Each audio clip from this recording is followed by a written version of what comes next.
Hi guys, and welcome back to the Fi Podcast with Sharir. And with me, Jan. Hi Sharir. Can I talk now? You can always talk. This is your podcast. I'm just the other guy who also talks on your podcast. How are you doing? I'm very fine now that you're here. I've gotten too used to you being here very regularly. And now the last like 2 months, it was less since we've been in Israel. I was busy. I got lonely. Lonely. You know that song? Of course I know the song. Can you sing it in Deutsch? Come on. You want me to sing the lonely song? Come on. But the issue is with those kinds of songs, I think I should be embarrassed about this, but I always know these songs by their hip hop remixes, and then I find out which ones are the originals. So I know the song by. Mind, no. I know the Aiken version. Okay. So let's stay quiet. Let's not talk about that. No.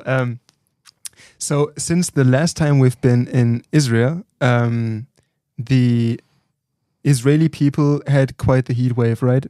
Oh, this was it was summer and it was hot. I think we left quite the last moment. You left on time. It was since then. I mean, it's so hot that the mats in the gym are like rising. So they not all the mats, but part of them they're starting to rise from the ground because they shrink. The heat. Oh, they expand. Yeah. Things expand in heat. And so the whole floor is like wavy. Not the whole floor, but areas where the sun hits harder.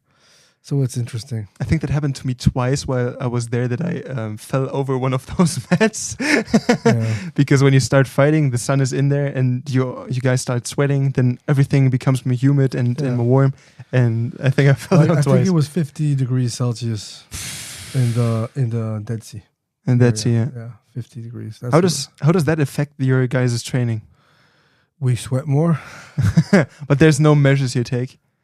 So no, we just train. I mean, I make sure to drink. I drink a lot of water. Like when I get out of bed in the morning, I never sleep. But when I get out of bed, I drink 1.5 liters on like one of the first things I do.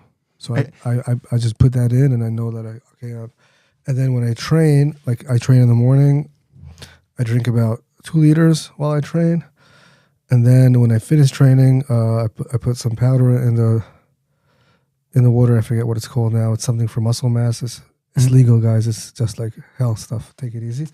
And I drink glutamine, I think it's called.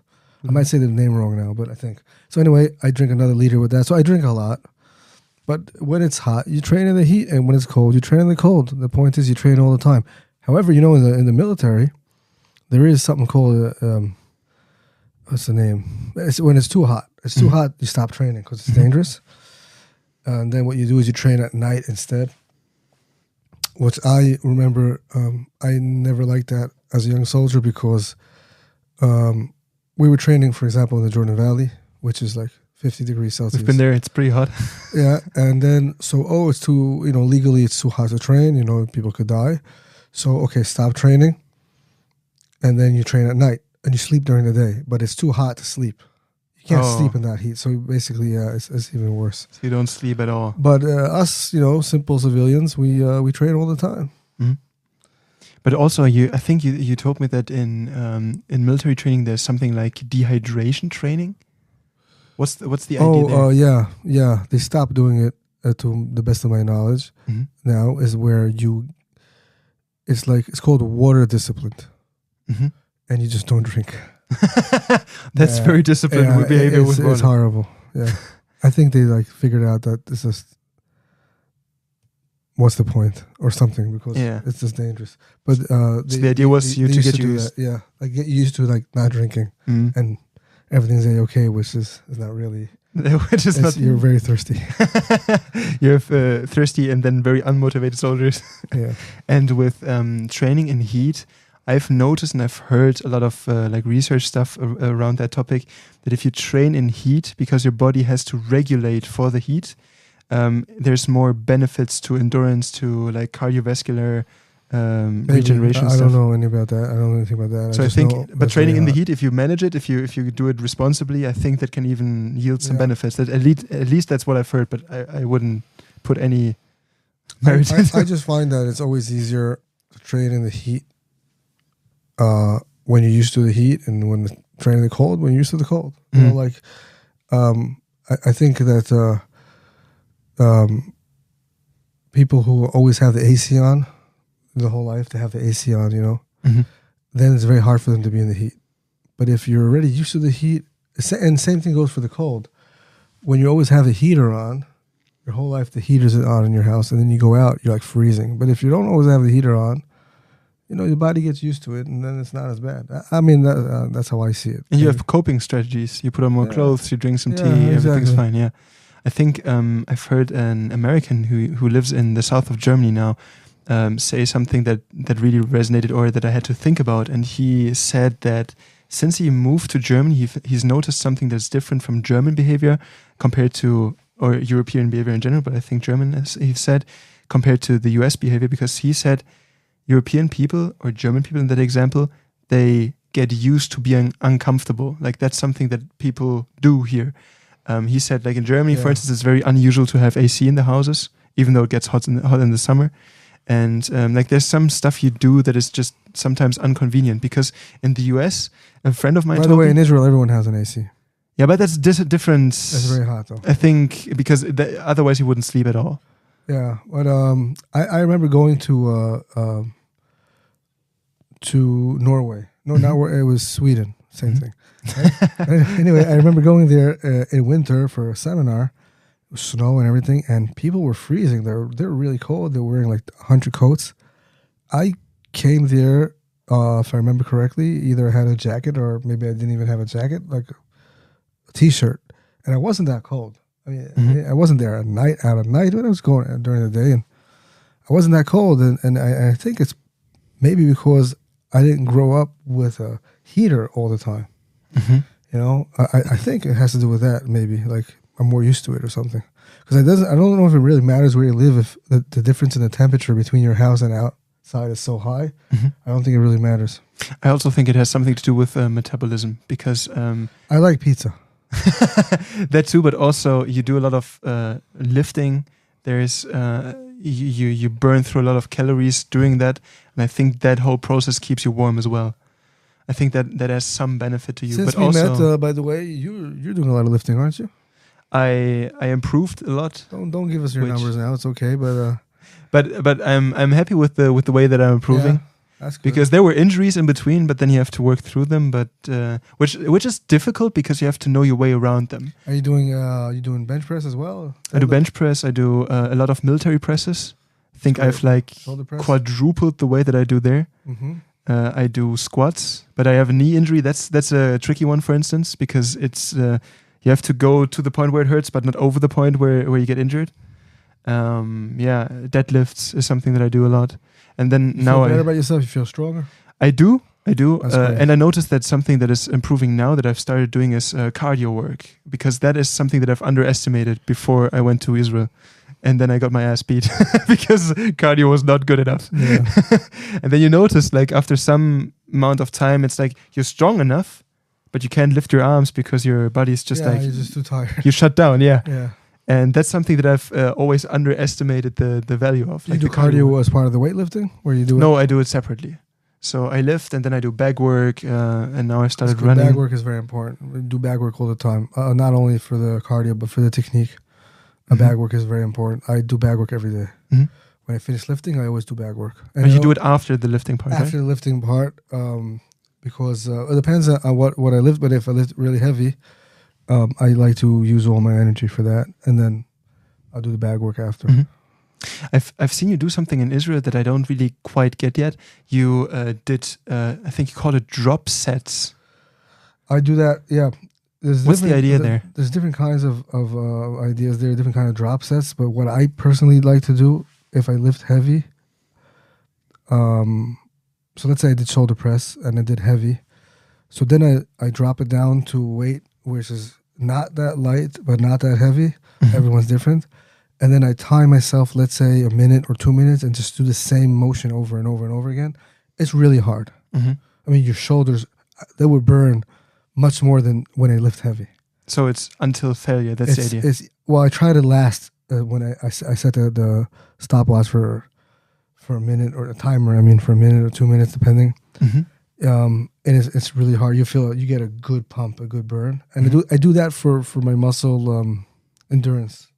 Okay. Yeah, I find that really helps us in the grappling and wrestling and boxing. Is there special kinds of movements that you would prefer to do this way than the other way, or is it just sometimes you do max weight, sometimes you do drop sets? I do. If I do, let's say, shoulder press, like I said, or squats, so then I do the same movement with lighter weight, just for a lot of reps. Then I do also stuff that would assist around that area.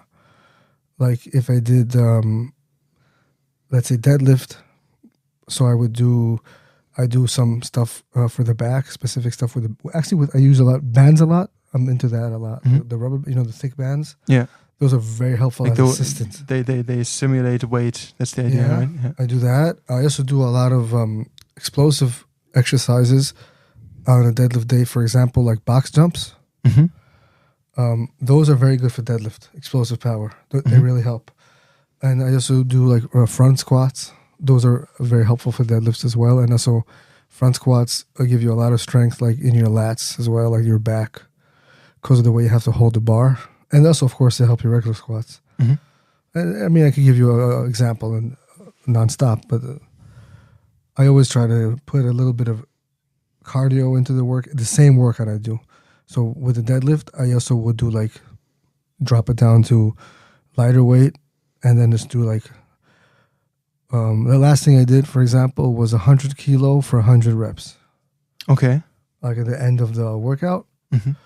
For which kind of which movement? Deadlift. Deadlift. Okay. So 100 kilo is nothing for a deadlift. It's very light, at least for me, right? But 100 reps. Oh, that was very hard. Like, like I hated myself. I think even with the bar, that can be exhausting, or just the movement itself can be annoying. But then with you weight, feel it on your lower back. Like you feel it really good. So like that's an example of something I would do, like for muscle endurance. I think that's a very important thing, because sometimes I've seen that with people when they train to become either aesthetically like big, or to train for some maximum movement. I've seen it a lot with people who also fight. Then there's the issue. I've noticed that with myself. For instance, if I try to hang on a bar, I can't do 2 minutes, I think. Just hang? Just hang. Why not? Because usually I do it when after I trained for some time, so then I'm not fresh anymore. But just hanging on the bar is a great exercise, by the way.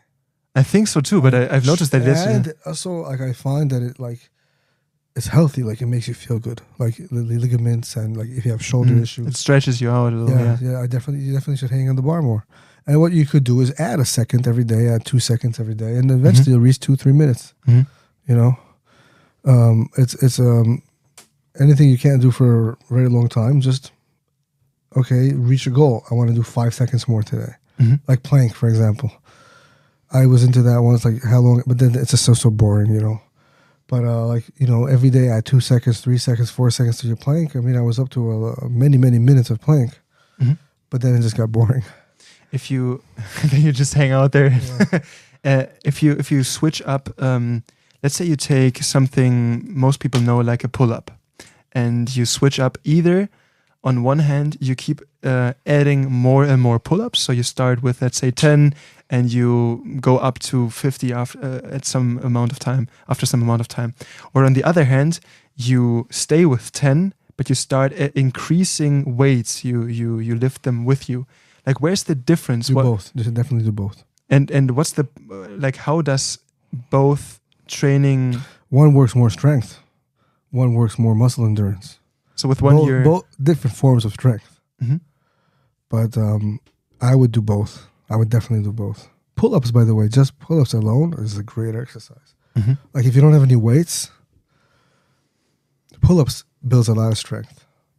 Pull-ups build a lot of strength, and different kinds of pull-ups you can do. You could do it different methods, but they build a lot of strength. Your back, your forearms, your stomach. I just think that there's a lot of things. People who start getting into it, it's important that you have some other exercises to start getting into, like building the stuff you have you need for pull-ups, because in the beginning when I started doing those, I did them wrong because you had to correct some weakness, and then the movement wasn't correct, and then I fucked up my elbow, for instance. And there's like some stuff you can do wrong with pull-ups, so it's important to check the technique, to have someone Jan show is always like the safety officer here between me and him. I'm like just freaking do just pull-ups. do the pull-ups and Stop complaining, a little pain, stop being such a wuss. But yeah, I think it's always consult your doctor before you do pull-ups. Always ask, doctor, can I do those? No. you stay weak. A lot of times a student will ask me, hey, this and this hurts. I'm like, so? I said, never mind. I'll just train. No, of course I'm careful. With injuries, I'm careful. Yeah. If I don't know, I always say, hey, ask a doctor or whatever. But especially with injuries, it's do as I say, not do as I do, because I always work with injuries. Also, there's different levels of injuries. There's a difference between... if you have a harpoon in your chest...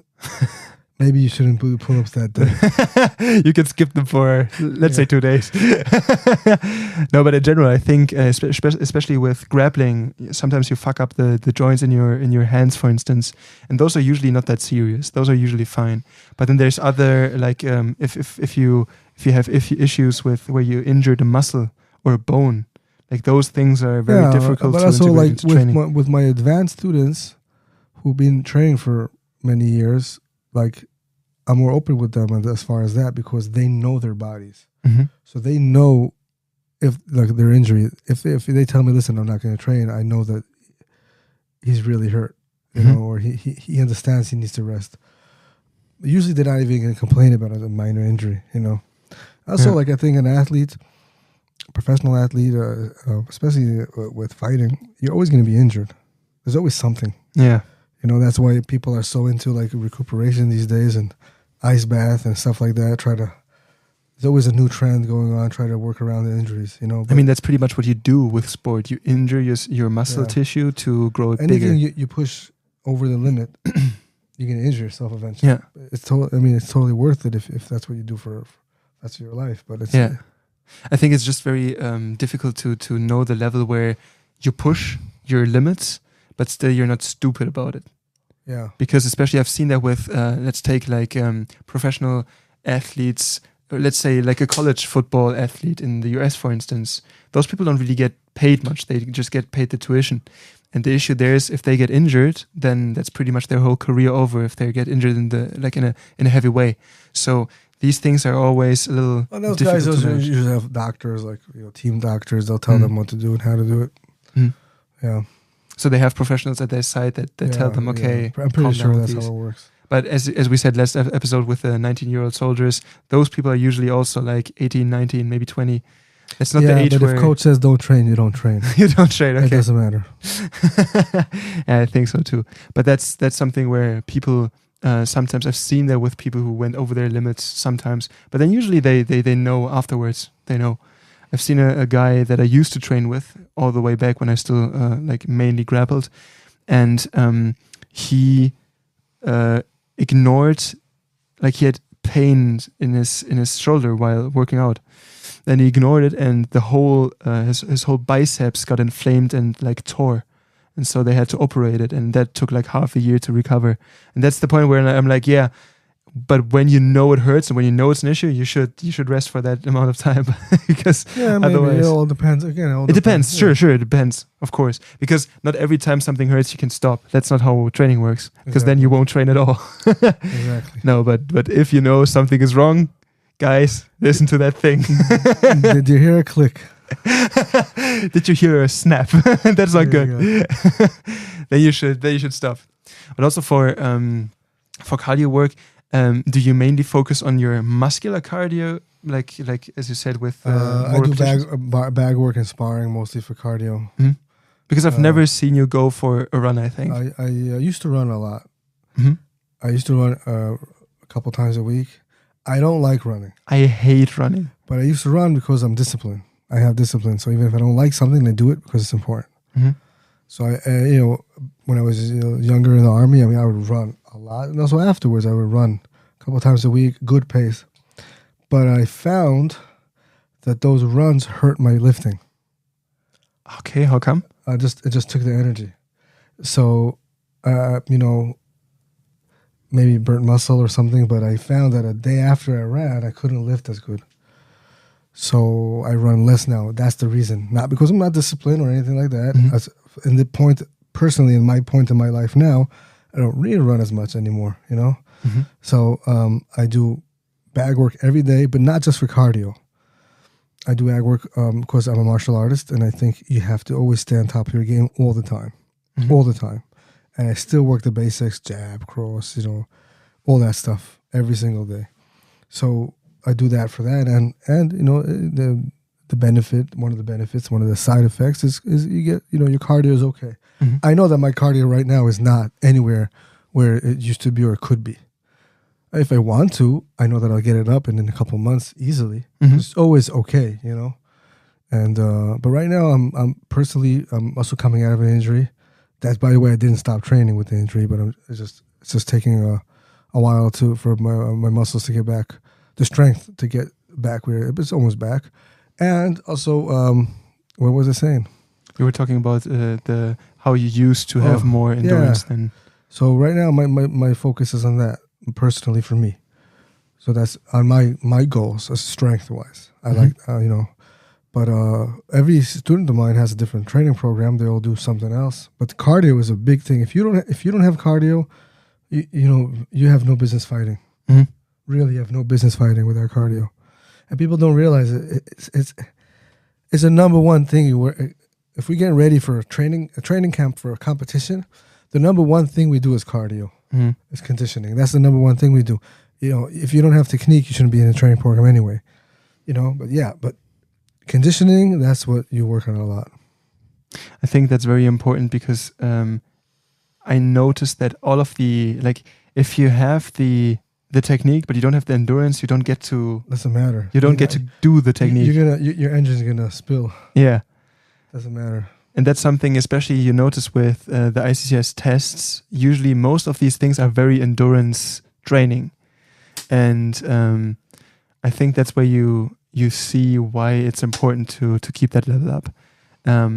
Especially with boxing. With grappling, not as much because you get to... grappling can be really tiring too. Grappling, I think, is more tiring than boxing. The boxing, I think. That's what I think. But people might not agree. It doesn't matter. Each one could have his own opinion on that. For me personally, at least.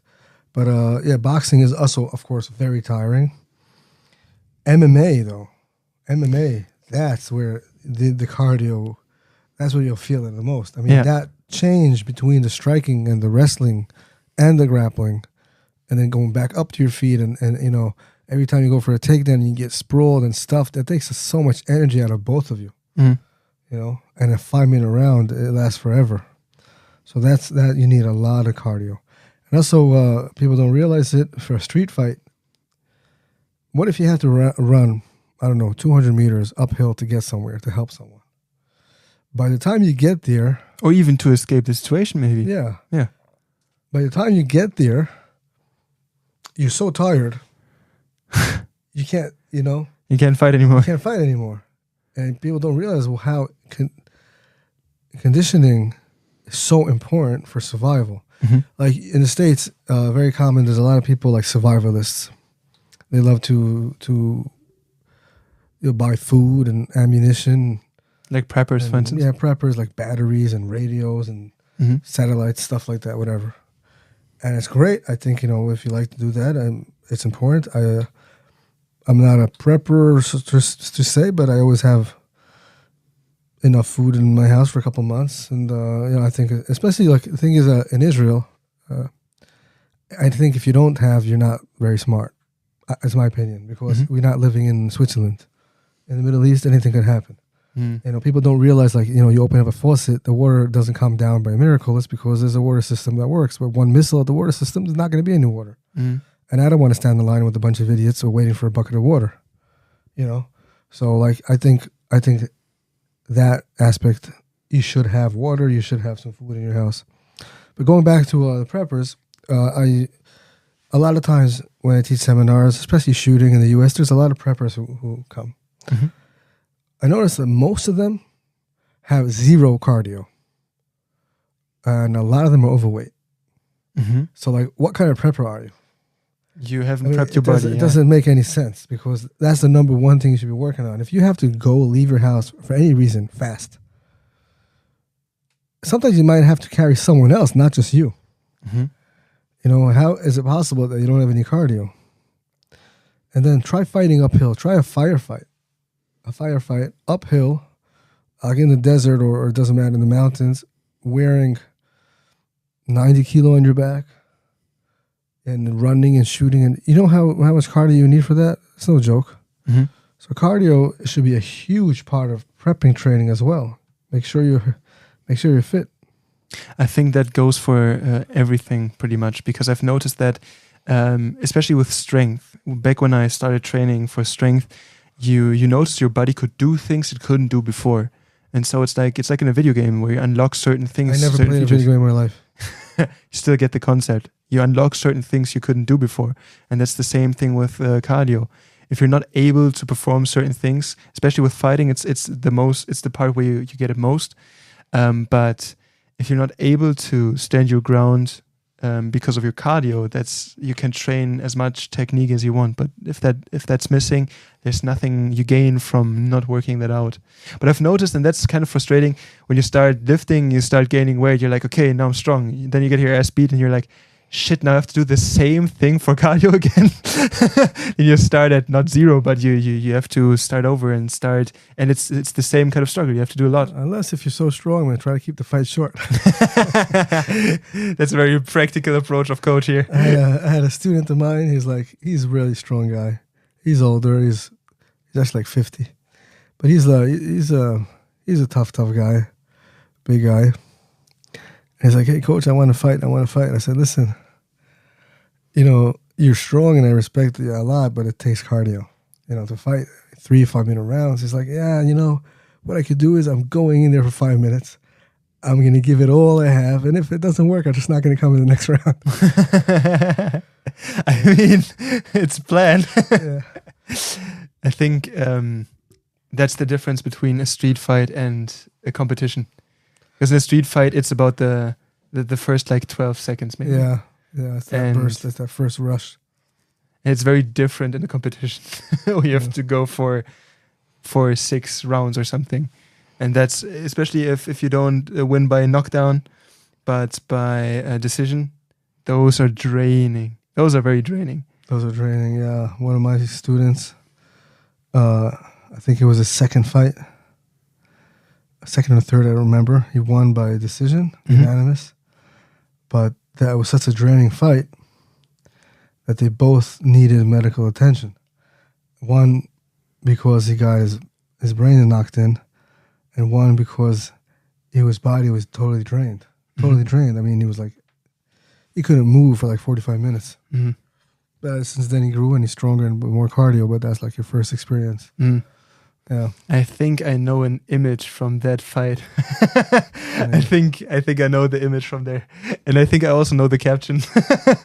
No, but I think that's interesting because for people who are the first time in fight camp, who don't really know why, especially for, let's say, 1.5 minute rounds, why would you train 3 minutes for those?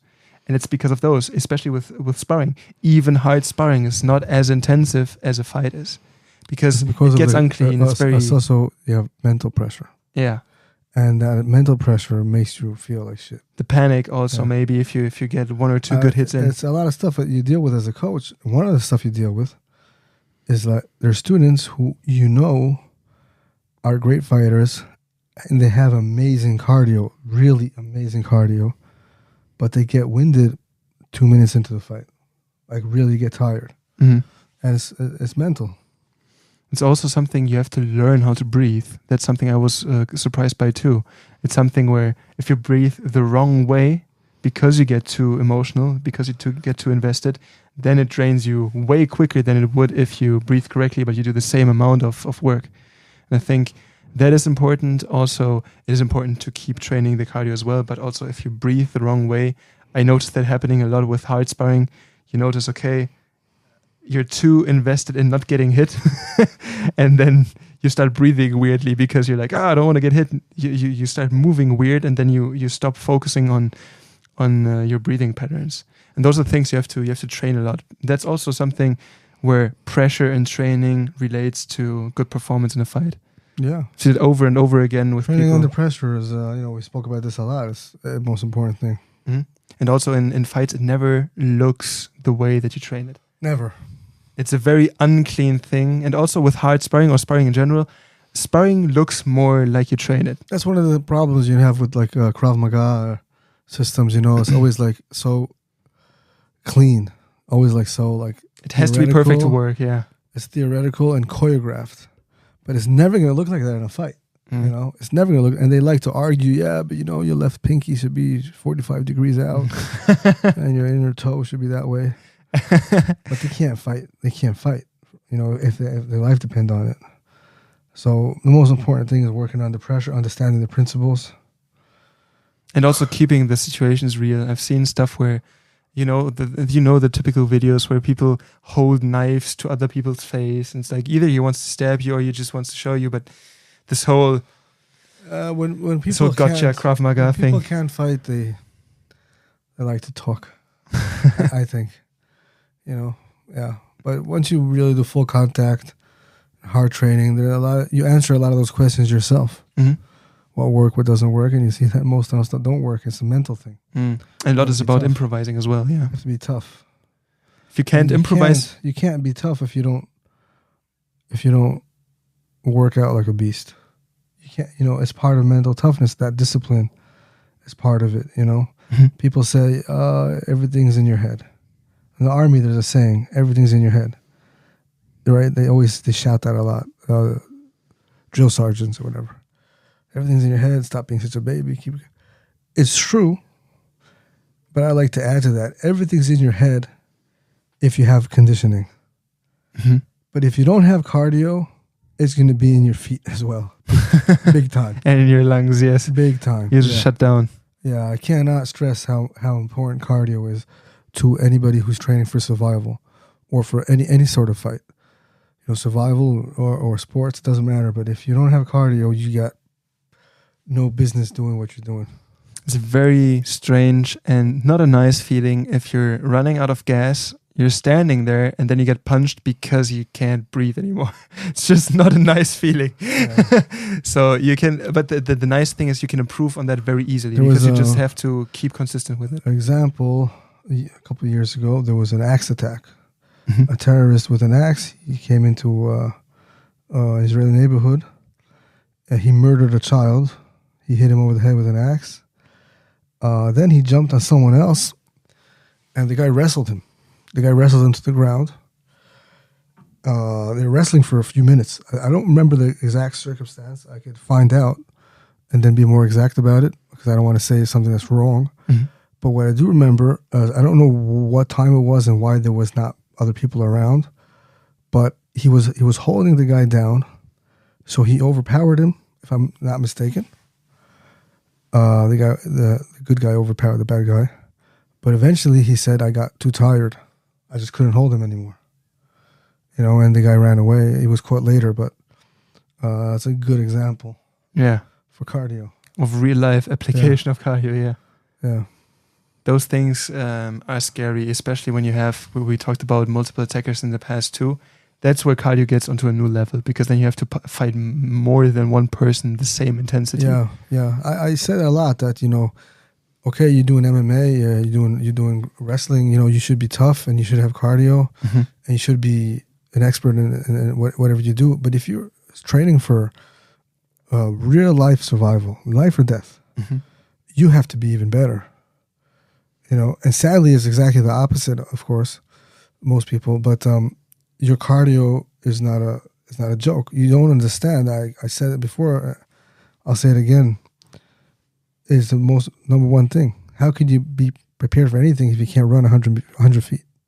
How are you going to be prepared? What if you hurt your ankle or someone else? You got to carry someone now. I've seen a lot of people who can't lift their own weight in a deadlift, their own body weight. Mm-hmm. That's horrible. That's horrible. You have to lift at least twice your body weight in a deadlift. How are you going to help a friend if you can't lift yourself up? That makes sense. Mm-hmm. I think the sad part about it is with training in combat sports, you get tested a lot. You get tested in training, you get tested with other people. With the survival stuff, you can always tell yourself, well, it's not going to be due next Thursday. So instead of being prepared all the time, which they claim, they're just never really prepared, but claim to be. I think that's where this whole movement kind of starts, where things get watered down, and then it's the tactical. Maybe just people like to, feel good about themselves or whatever. Like, look at me, I have 100,000 weapons at home, which is a good thing. I mean, but you don't have 100,000 hands. You know what I mean? So that's a very realistic approach to those. You gun have two collectors. hands. Like I would say, okay, so have a couple weapons. Good ones. Have a lot of ammo. By the way, that's what one thing you need to have is a lot of ammo. Like a room full of ammo. Even more if you could. But you work your cardio. Work your cardio. Mm-hmm. Work your strength. Stuff like that. And strength endurance. Yeah.